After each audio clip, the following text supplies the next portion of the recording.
ಸರ್ಕಾರದಿಂದ ಮಿತವ್ಯಯ ಮಂತ್ರ ಬೆಲೆ ಏರಿಕೆ ಬ್ರಹ್ಮಾಸ್ತ್ರವನ್ನ ಈಗ ಕೇಂದ್ರ ಪ್ರಯೋಗ ಮಾಡಿದೆ. ಚಿನ್ನ ಆಯ್ತು, ಈಗ ಪೆಟ್ರೋಲ್ ಡೀಸೆಲ್ ಸರದಿ.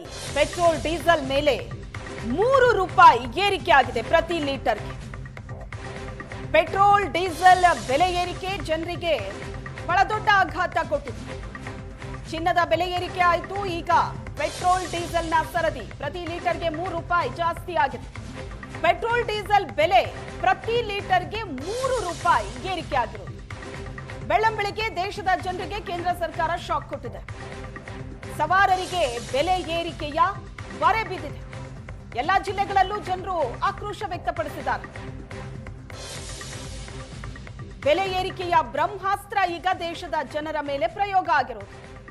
ಪೆಟ್ರೋಲ್ ಡೀಸೆಲ್ನ ಬೆಲೆ ಪ್ರತಿ ಲೀಟರ್ಗೆ ₹3 ಜಾಸ್ತಿ ಆಗಿದೆ. ಬೆಳಗ್ಗೆ ದೇಶದ ಜನರಿಗೆ ಕೇಂದ್ರ ಸರ್ಕಾರ ಶಾಕ್ ಕೊಟ್ಟಿರುವುದು. ಜಿಲ್ಲೆಗಳಲ್ಲೂ ಕೂಡ ಜನ ಆಕ್ರೋಶ ವ್ಯಕ್ತಪಡಿಸ್ತಾ ಇದ್ದಾರೆ. ದುಡಿಮೆ ಅಷ್ಟೇ ಇದೆ, ಆದ್ರೆ ಬೆಲೆ ಮಾತ್ರ ಗಗನಕ್ಕೇರ್ತಾ ಇದೆ. ಯಾವುದು ಮುಟ್ಟಿದ್ರೂ ಕೂಡ ಬರೆ ಬೀಳಬೇಕು ಹಾಗಾಗಿದೆ. ದುಬಾರಿ ದುನಿಯಾ ಆಗೋಯ್ತು ಇದು ಅಂತ ಜನ ಆಕ್ರೋಶ ವ್ಯಕ್ತಪಡಿಸ್ತಾ ಇದ್ದಾರೆ. ಮತ್ತೊಂದು ಕಡೆ ಮಧ್ಯಪ್ರಾಚ್ಯ ಯುದ್ಧದ ಎಫೆಕ್ಟ್ನಿಂದ ಮಿತವ್ಯಯ ಮಂತ್ರದ ಬಗ್ಗೆ ಕೇಂದ್ರ ಸರ್ಕಾರ ಪ್ರಧಾನಿ ನರೇಂದ್ರ ಮೋದಿ ದೇಶದ ಜನರಿಗೆ ಸಲಹೆಯನ್ನ ಕೊಟ್ಟಿದ್ರು. ಅದರ ಬೆನ್ನಲ್ಲೇ ಚಿನ್ನ ಆಗಿರಬಹುದು, ವಿದೇಶ ಪ್ರಯಾಣ ಆಗಿರಬಹುದು, ಮುಂದೂಡಿ ಅಂತ ಪ್ರಧಾನಿ ಮೋದಿ ಹೇಳಿದ ಬೆನ್ನಲ್ಲೇ ಚಿನ್ನದ ಬೆಲೆ ಏರಿಕೆ ಆಯಿತು. ಯಾವುದೇ ಕ್ಷಣದಲ್ಲಿ ಪೆಟ್ರೋಲ್ ಡೀಸೆಲ್ನ ಬೆಲೆ ಏರಿಕೆ ಆಗುತ್ತೆ ಅಂತಲೇ ಹೇಳಲಾಗ್ತಾ ಇತ್ತು. ಈಗ ಇವತ್ತು ಬೆಳಿಗ್ಗೆ ಕೇಂದ್ರ ಸರ್ಕಾರ ದೇಶದ ಜನರಿಗೆ ಶಾಕ್ ಕೊಟ್ಟಿರೋದು. ಪೆಟ್ರೋಲು ಮತ್ತು ಡೀಸೆಲ್ ಪ್ರತಿ ಲೀಟರ್ಗೆ ₹3 ಜಾಸ್ತಿ ಆಗಿದೆ. ಪೆಟ್ರೋಲ್ ಡೀಸೆಲ್ ಬೆಲೆ ಜಾಸ್ತಿ ಆಗ್ತಾ ಹೋದ್ರೆ ಇದು ಇನ್ನಿತರ ವಲಯಗಳ ಮೇಲೂ ಕೂಡ ಪರಿಣಾಮ ಬೀರುತ್ತೆ. ಚಿನ್ನದ ಬೆಲೆ ಜಾಸ್ತಿ ಆದ್ರೆ ಅದರ ಇಂಪ್ಯಾಕ್ಟ್ ಅಷ್ಟಾಗಿ ಕಂಡು ಬರಲ್ಲ. ಅದೇ ಪೆಟ್ರೋಲ್ ಮತ್ತು ಡೀಸೆಲ್ನ ಬೆಲೆ ಜಾಸ್ತಿ ಆದ್ರೆ ಎಲ್ಲ ವ್ಯಾಪಾರ ವಹಿವಾಟು ಬೇರೆ ಬೇರೆ ವಲಯಗಳ ಮೇಲೆ ಇದರ ಇಂಪ್ಯಾಕ್ಟ್ ಇರುತ್ತೆ.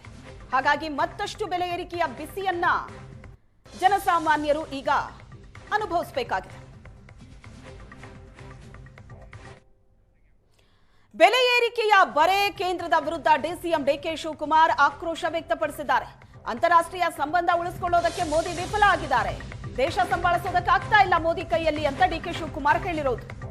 ಮನೆಯಲ್ಲಿ ಅಡುಗೆ ಎಣ್ಣೆ ಹೇಗೆ ನಿಯಂತ್ರಣ ಮಾಡೋದಕ್ಕಾಗುತ್ತೆ ಪ್ರಶ್ನೆ ಮಾಡಿದ್ದಾರೆ. ಈ ದೇಶ ದುರಂತ ಪರಿಸ್ಥಿತಿಗೆ ಹೋಗುತ್ತೆ ಅಂತ ಡಿಕೆ ಶಿವಕುಮಾರ್ ಕೇಂದ್ರದ ವಿರುದ್ಧ ಆಕ್ರೋಶವನ್ನ ವ್ಯಕ್ತಪಡಿಸಿದ್ದಾರೆ. ಜನಸಾಮಾನ್ಯರ ಮೇಲೆ ಕೇಂದ್ರ ಬೆಲೆ ಏರಿಕೆಯ ಬರೆ ಎಳಿತಾ ಇದೆ.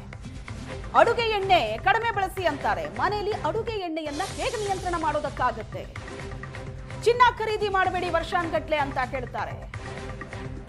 ವಿದೇಶ ಪ್ರವಾಸಕ್ಕೆ ಹೋಗುವಷ್ಟು ಸ್ಥಿತಿವಂತರಿದ್ರೂ ಕೂಡ ವಿದೇಶ ಪ್ರವಾಸಕ್ಕೆ ಹೋಗಬೇಡಿ ಅಂತಾರೆ. ಪೆಟ್ರೋಲ್ ಡೀಸೆಲ್ ಮಿತವಾಗಿ ಬಳಸಿ ಅಂತ ಕೇಳ್ತಾ ಇದ್ದಾರೆ.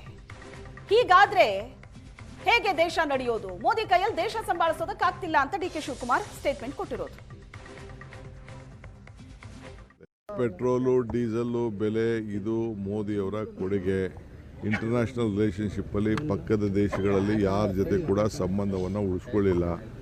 ಈಗ ಅವರು ಮಿತಿಯಾಗಿ ಪೆಟ್ರೋಲ್ ಬೆಳೆಸಿ ಚಿನ್ನ ತಗೋಬೇಡಿ, ಅಡುಗೆ ಎಣ್ಣೆ ಹಾಕೋಬೇಡಿ, ಅವೆಲ್ಲ ಯಾರು ಎಲ್ಲಿ ಕಡಿಮೆ ಮಾಡ್ತಾರೆ? ಯಾವ ಅಡುಗೆ ಎಣ್ಣೆ ನಾವು ನಿಲ್ಸೋಕ್ಕಾಗ್ತದೆ? ಅವೆಲ್ಲ ಮಾಡೋಕ್ಕಾಗಲ್ಲ. ದೇಶ ಒಂದು ದೊಡ್ಡ ದುರಂತದ ಪರಿಸ್ಥಿತಿಗೆ ಬಂದಿದೆ. ಈ ದೇಶನ ಕಾಪಾಡಬೇಕು. ಅವರು ಸಂಪಾದನೆ ಮಾಡ್ತಾರೆ, ಅವರು ಬದುಕ್ತಾರೆ. ಅದಕ್ಕೆ ನಾವು ಯಾರನ್ನೂ ಕಂಟ್ರೋಲ್ ಮಾಡೋಕ್ಕಾಗಲ್ಲ. ಇರೋದ್ರಲ್ಲಿ ಅವ್ರ ಬದುಕನ್ನು ಉಚಿತವಾಗಿ ಮಾಡ್ಕೊಂಡು ಹೋಗಬೇಕು. ಪೆಟ್ರೋಲು ಡೀಸೆಲ್ಲು ಬೆಲೆ